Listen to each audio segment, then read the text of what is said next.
앞서 보시다시피 이번 사태로 우리 경제에도 빨간불이 켜졌습니다. 이에 대해 장지연 기자와 좀 더 이야기 나눠보겠습니다.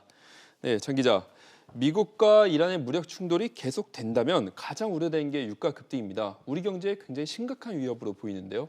네, 석유는 산업의 기반이죠. 앞서 리포트에서 보셨다시피 유가가 오르면 산업 전반의 비용이 증가하게 됩니다.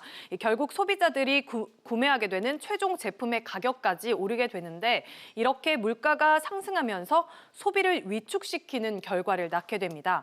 실제로 국제 유가가 10% 오르면 석유 제품 제조 원가는 7.5%, 반도체와 전자, 자동차 등의 산업도 최대 0.4%의 원가 상승 부담이 있는 것으로 분석됐습니다. 이게 이러면 그럼 실제 물가에는 얼마나 어떤 영향을 끼칠까요? 네, 국회 예산정책처 보고서에 따르면 국제유가가 역시 10% 오르면 수입 물가는 2개월 뒤 최대 6.5%가 오르고 생산자 물가는 5개월 뒤 0.62%, 소비자 물가는 0.15% 오르는 것으로 나타났습니다. 지난 한 해 소비자 물가 상승률이 0.4%였으니 유가가 물가에 미치는 영향이 상당히 큰 겁니다. 국내 소비 침체도 문제지만 수출이 어려워진다는 점도 상당히 큰 문제로 지적됩니다.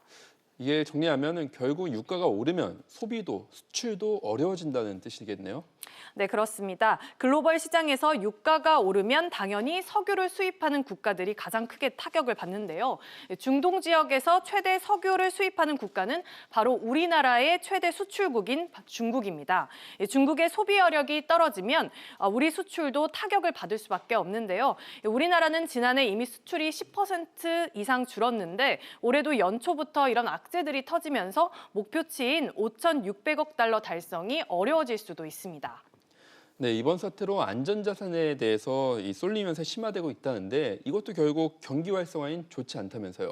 네, 금값뿐만 아니라 이 은값의 엔화까지 대표적인 안전자산의 가격들이 모두 오르고 있습니다. 결국 돈이 원활하게 투자되지 않고 제자리에 머문다는 건데요.